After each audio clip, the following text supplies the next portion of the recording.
Pemirsa, terletak di Kabupaten Bangli, Desa Wisata Panglipuran, Bali, tanpa harus melakukan perombakan dan tetap mempertahankan karakter asli masyarakatnya.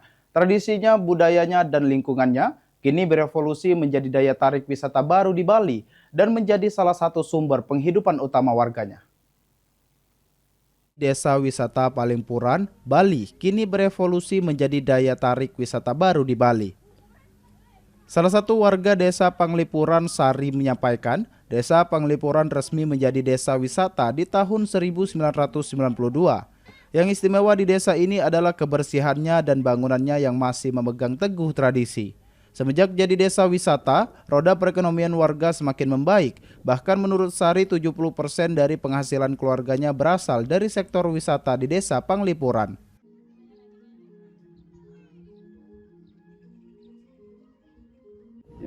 Kebersihannya sih, kebersihannya. Terus ya itu dah lingkungannya, apa namanya, bangunannya masih unik, yang dari dulu masih ditradisikan.